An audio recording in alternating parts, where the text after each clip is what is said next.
की एका स्टँडिंग नगरसेवकाचं या ठिकाणी तुमचं तिकीट कट करण्यात आलेलं आहे. साहेबांना या गोष्टीची काही कल्पना नव्हती.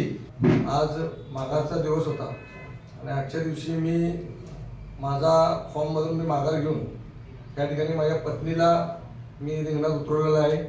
मी लढणार आहे, कारण की मी थांबणारा कार्यकर्ता नाही, लढणारा कार्यकर्ता आहे.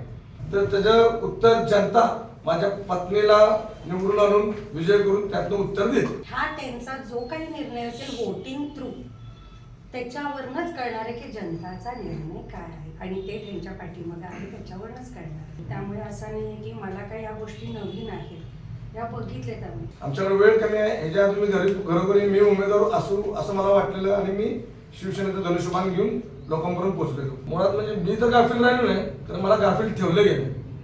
कुणी केलं काय केलं साहेब मी मागच्या देखील सांगितलंय. त्या गोष्टीसाठी खरं आपल्याकडे आता वेळ नाही, तरी मोजून 10 दिवस राहिले. त्या गोष्टीवर येणारा निकालात जनता जेव्हा मला आमच्या पार्टीशी आहे, जनता जेव्हा माझ्या पत्नीला विजय करून महानगरपालिकेत पाठवल त्याच्यानंतर या गोष्टीचा आपण खुलासा करू सगळ्या गोष्टीचा.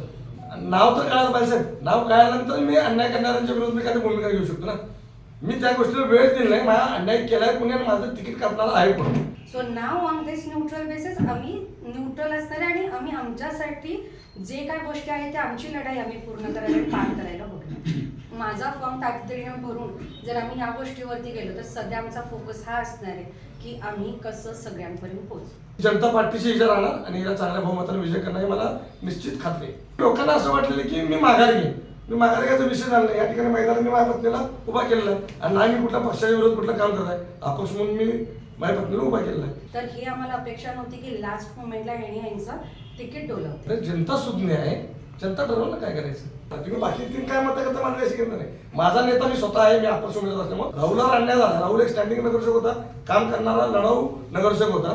आमच्या राहुलवर अन्याय झाल्यामुळे तुमची भूमिका तुम्ही मांडा. मी माझ्यासाठी 4 मध्ये 1 मत मागणार आहे जनतेकडे. तर आता ती जबाबदारी कशी पार पाडायची आणि कितपत पार पाडायची आणि कुठल्या कष्टाने कुठल्या लेवलला पार पाडायची ह्याच्याकडे आमचं लक्ष आहे सध्या. आणि आपण जेव्हा जिंकेल तेव्हा आम्ही ठरवणार की बाबा कुठल्या पक्षात महायुतीसोबत जायचं, महाआघाडीसोबत जायचं.